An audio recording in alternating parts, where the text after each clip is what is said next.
Let's start with a statement that sounds dramatic, but is genuinely true. A modern CPU is executing your program incorrectly, on purpose. Almost all the time. It's fetching down paths that may never happen. It's executing instructions that might get thrown away. It's reordering work constantly. It's speculating. It's gambling. And yet the final outcome is correct. Every time. That's not luck. That's architecture. And the single component that makes this possible, the piece that holds the entire illusion together, is the reorder buffer. The reorder buffer is why out-of-order execution doesn't destroy correctness.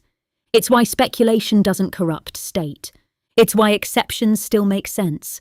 It's why your debugger doesn't show random nonsense.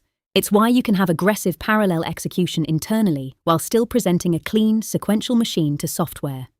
If superscalar is about doing more at once, and out-of-order execution is about doing it in a smarter order, then the reorder buffer is the mechanism that ensures the CPU can still promise this. From the point of view of your program, instructions happen in order. Not in the sense that they physically execute in order, but in the sense that architectural state becomes visible in order. That distinction is everything. In this video, we're going to go deep on the reorder buffer. We'll cover what it is, why it exists, and what problems it solves. We'll look at how it interacts with register renaming, the issue queue, the load store subsystem, and branch prediction. We'll talk about precise exceptions and why they're non-negotiable. We'll walk through a concrete example of speculation and rollback. We'll connect the reorder buffer to real-world performance and why it matters for software. And we'll discuss the trade-offs. Why reorder buffers don't just grow forever, and what designers do instead. This isn't a marketing explanation, this is the mechanism, so let's build it up from first principles. Start with the problem the reorder buffer was invented to solve. Imagine a simple in-order pipelined processor. Fetch, decode, execute, memory, write back. Even with pipelining, in-order means one fundamental rule. Instructions complete and retire in the same order they appear in the program. Now, an in-order core is simple to reason about. It has a pipeline, it moves forward, and if something stalls, everything behind it stalls. That simplicity is also why it's slower on real-world software. Because real-world software is full of stalls. Cache misses, branch resolution delays, dependency chains, long latency operations like division, and above all, memory. So designers introduced out-of-order execution. Out-of-order execution says, we will allow later instructions to execute before earlier instructions, as long as we don't violate the true dependencies. If instruction 5 is waiting for memory, and instruction 6, 7, 8, and 9 are independent, why should the CPU sit idle? It shouldn't, so it executes what it can. That's the performance win. But now the CPU has a massive correctness problem. Because once you allow out-of-order execution, a lot of assumptions break. If you let an instruction write to a register early, and later you discover that some earlier instruction should have caused an exception, what happens? You've already changed the architectural state. You've made the exception imprecise. You've corrupted the machine from the program's perspective. And if you speculate down a branch, execute a bunch of instructions, and then realize the branch prediction was wrong, what happens? You need to undo all of those effects. If you can't undo them, you can't speculate. If you can't speculate, branch prediction loses much of its value. If branch prediction loses its value, your wide superscalar out-of-order machine is basically a very expensive heater. So you need a way to do this. Execute instructions out of order, but only commit their results in order, and be able to discard speculative work safely. That requirement leads to a very specific design pattern: separate execution from retirement. Execution is allowed to be opportunistic, parallel, and out of order. Retirement, also called commit, is disciplined and in order. And the reorder buffer is the structure that enforces that discipline. So what is the reorder buffer? Conceptually, it's a queue of instructions in program order. When the CPU decodes an instruction, it allocates an entry in the reorder buffer.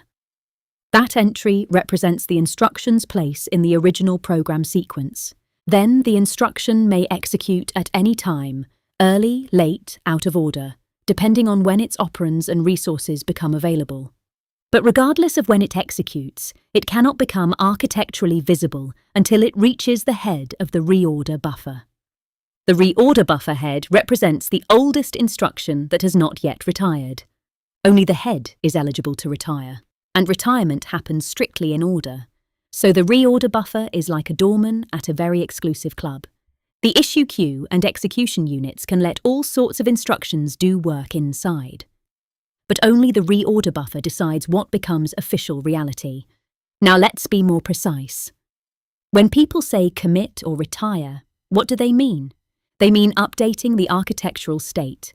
Architectural state is what the ISA promises exists, registers that software can read, flags, the program counter, and memory effects, in a broader sense, under the rules of the memory model.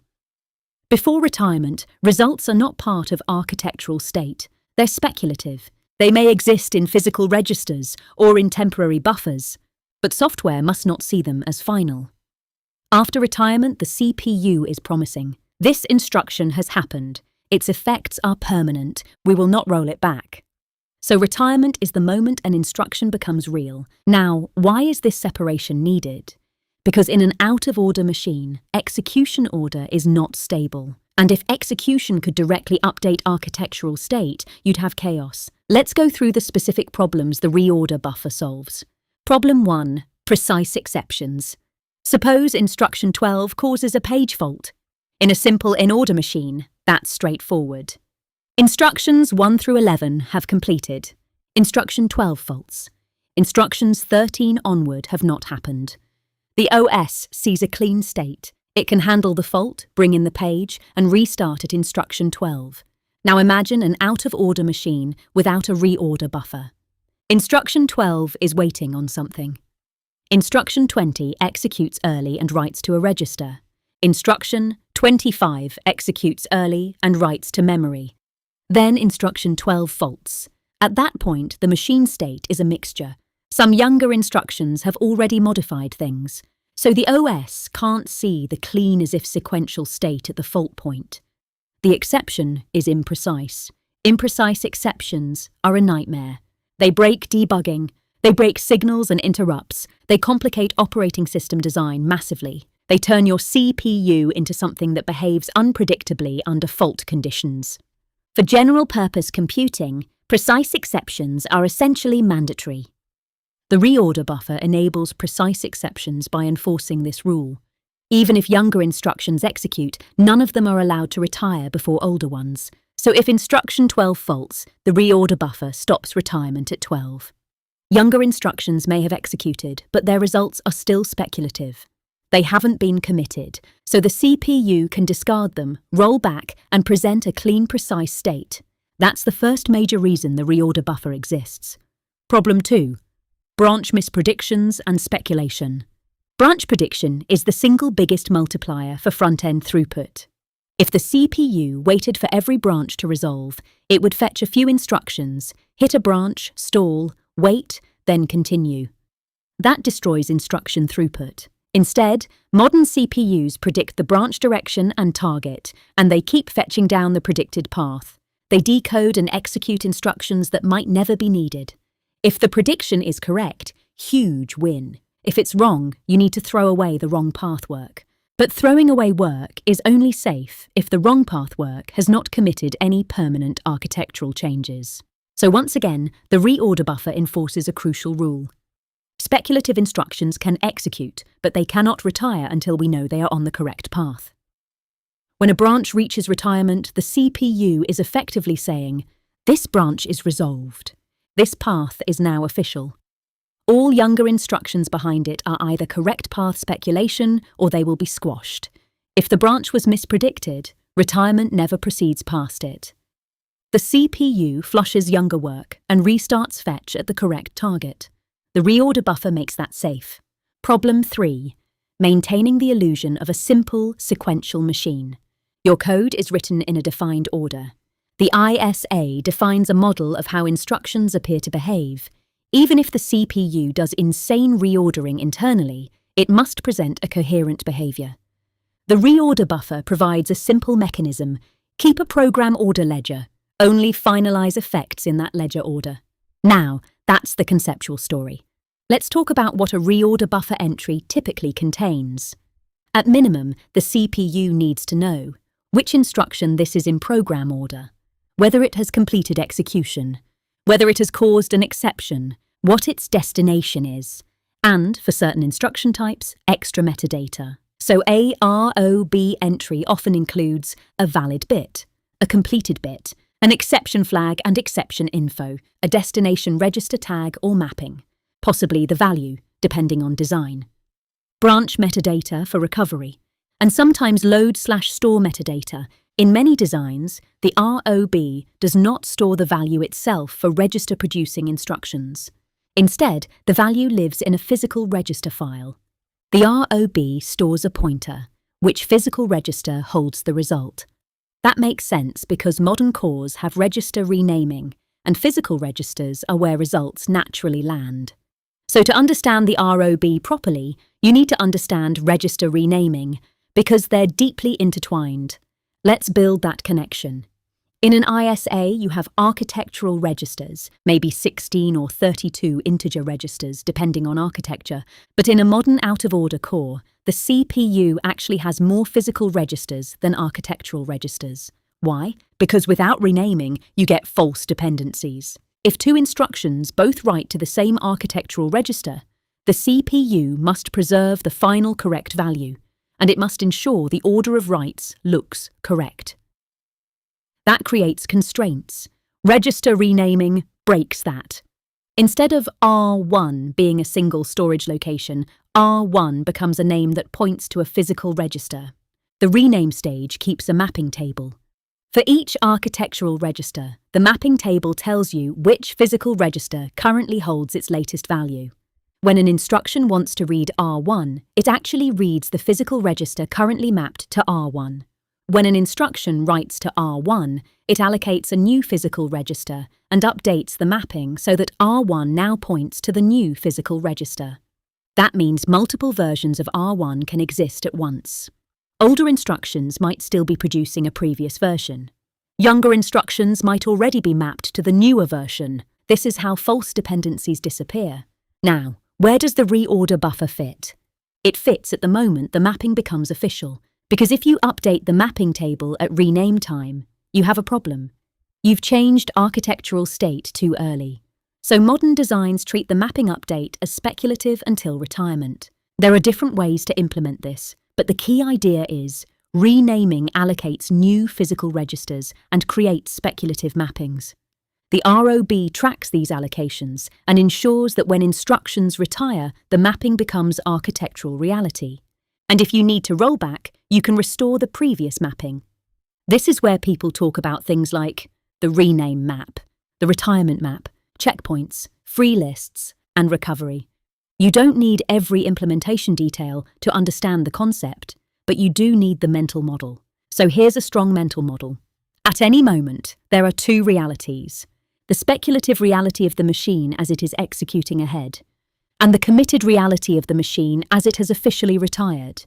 The speculative reality is ahead in time. It has renamed registers for instructions that haven't retired yet. It has values in physical registers for results that haven't been committed. It may include instructions down a branch that ends up being wrong. The committed reality is what software is allowed to observe.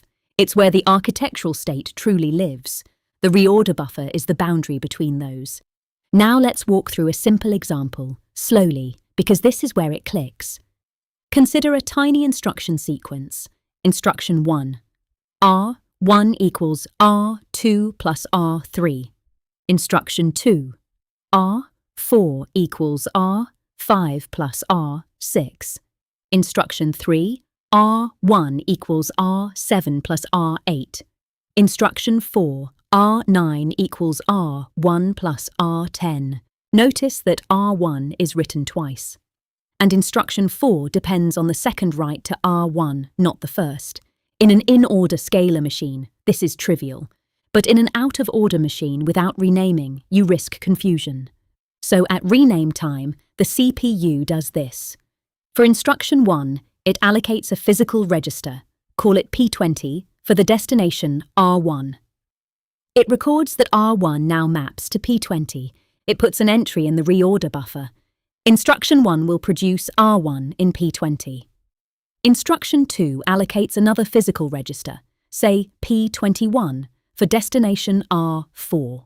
It maps R4 to P21. ROB entry. Instruction 2 produces R4 in P21. Instruction 3 writes R1 again, so it allocates P22.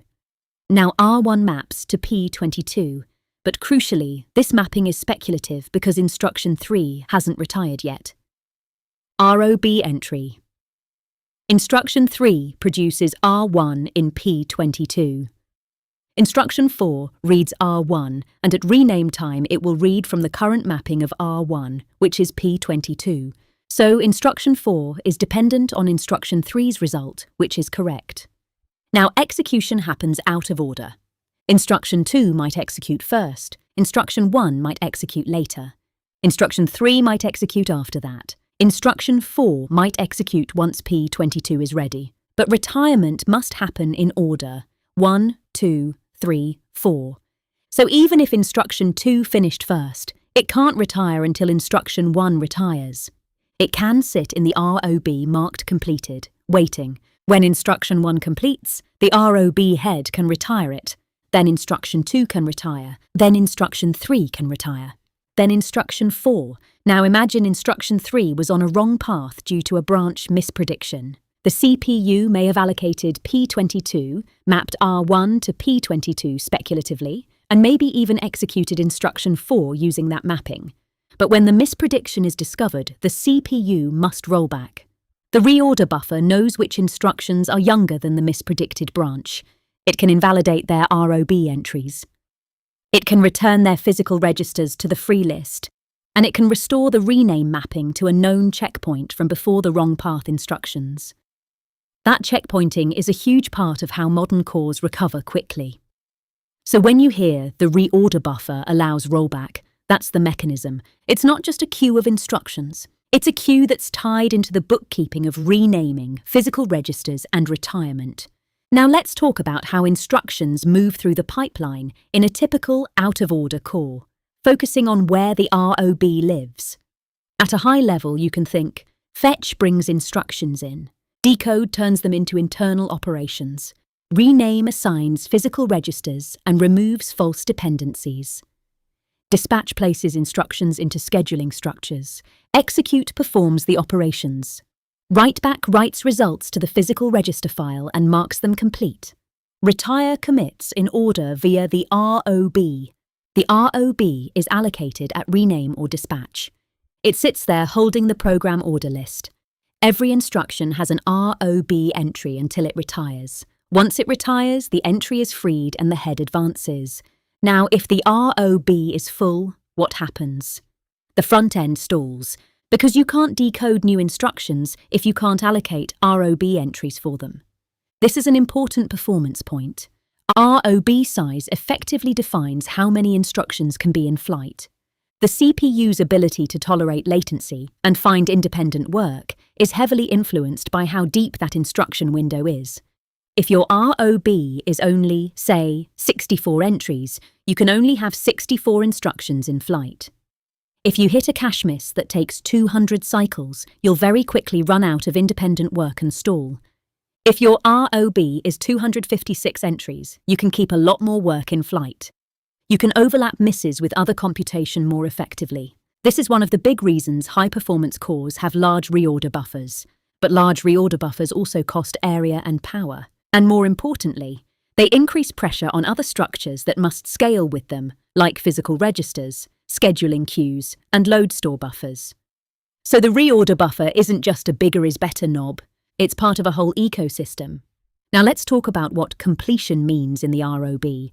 When an instruction finishes execution, it sets its ROB entry as completed.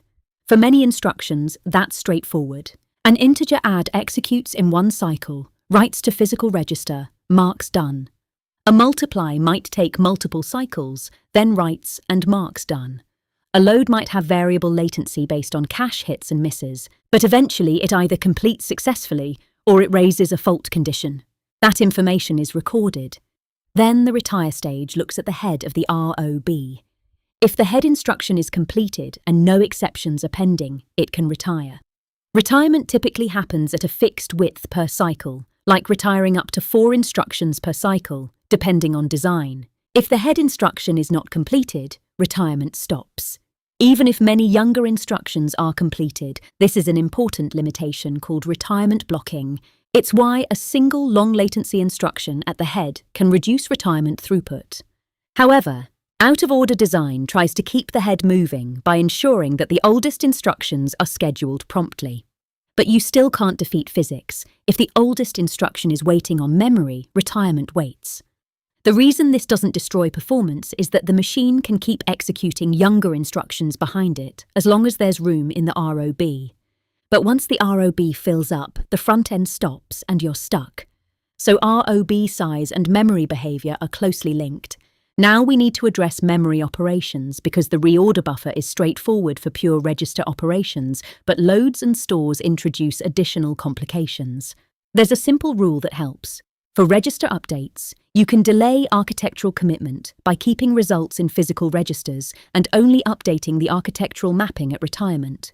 For memory, you can't just write to memory speculatively and hope to undo it. Because memory is shared state, and once you modify it, undoing it is hard, and it could have been observed by other cores, devices, or even the same core through other loads. So most out-of-order cores do not let stores update the cache or memory system immediately as architectural writes. Instead, they place stores into a store buffer, sometimes called a store queue. The store holds the address and data. The store might compute its address early. It might even forward data to younger loads speculatively, but it doesn't become globally visible until the store retires. That's the key. Store retirement is the moment the store is allowed to commit its write. So the reorder buffer controls memory side effects too, or more precisely, it controls when they become architecturally visible. This is why you often hear, stores retire in order, because memory ordering matters. And many architectures require, at minimum, that stores appear to happen in program order to that core's own view, and under the rules of the memory model to other cores. So the ROB is involved in coordinating that. Loads are trickier. Loads are reads, not writes. A load can often execute speculatively before older stores have retired. That's a huge performance win because it lets you pull data early and overlap memory latency. But it introduces a correctness hazard. What if there is an older store to the same address that hasn't executed yet or hasn't committed? If a younger load executes early and reads from memory, it might get the old value. But architecturally, it should have read the value written by the older store. So processors use a load store queue to enforce ordering constraints, track outstanding memory operations, and implement store-to-load forwarding. When a load executes, it checks whether there are older stores that could alias the same address. If the address is known and there's a match, it forwards the store data rather than reading from cache. If the addresses aren't known yet, or aliasing is uncertain, the CPU might speculate. And if the speculation was wrong, the CPU must replay the load and any dependent instructions. Where does the ROB come in? The ROB provides the ordering context and recovery mechanism. If a load executed with a wrong value due to memory ordering speculation, the CPU can squash younger dependent instructions and re-execute them, because their results were speculative and not retired. Again, the reorder buffer is what makes aggressive speculation safe. Now let's talk about branch speculation and the reorder buffer, because this is where the terms can get confusing. When a branch is decoded, the CPU usually predicts its direction and target. It continues fetching from the predicted target. All subsequent instructions are speculative with respect to that branch until the branch resolves. There are 2 moments in time that matter: when the branch executes and resolves, and when the branch retires. A branch can resolve long before it retires. That is, the CPU can execute the branch, determine the actual direction, and confirm whether the prediction was correct. If it's wrong, it triggers a misprediction recovery immediately. The core flushes younger instructions and restarts fetch. So why does retirement matter? because retirement is where the machine officially commits that branch in program order and releases older checkpoints. But in practice, misprediction recovery happens at resolution time, not at retirement time, because waiting would be too slow. So the recovery mechanism needs to know which instructions are younger than the mispredicted branch, how to invalidate them, how to restore the rename map, how to fix the program counter. The ROB is used to identify the younger than this point set and to drive the cleanup. Often, the CPU also maintains rename map checkpoints at branch boundaries so it can restore quickly on mispredict. But the ROB is still the ground truth ordering structure. It tells you what's in flight and what needs to be discarded. So the ROB plus rename checkpointing plus pipeline flush is the misprediction recovery system. Now let's move to a fundamental property of the reorder buffer that people often miss. It isn't just about performance, it's about correctness under complexity. A modern CPU is dealing with variable latencies, speculative paths, multiple instructions completing per cycle, multiple instructions starting per cycle. But that update is still only speculative. It's a promise that this instruction will become the new architectural truth, if nothing invalidates it. Retirement is the moment that promise becomes reality. When the instruction reaches the head of the reorder buffer and it has completed without fault, the CPU commits the change. The speculative mapping becomes the committed mapping. The architectural register name now officially points to that new physical register. The old physical register, the one that held the previous architectural value, can finally be released back to the free pool. That is the precise instant when the instruction becomes real. Before retirement, the result exists, but it is provisional. After retirement, it is architectural, and that distinction is the entire point of the reorder buffer. Execution can be chaotic. Instructions can run early, late, out of order, and down speculative paths. But retirement is disciplined, one by one, in program order.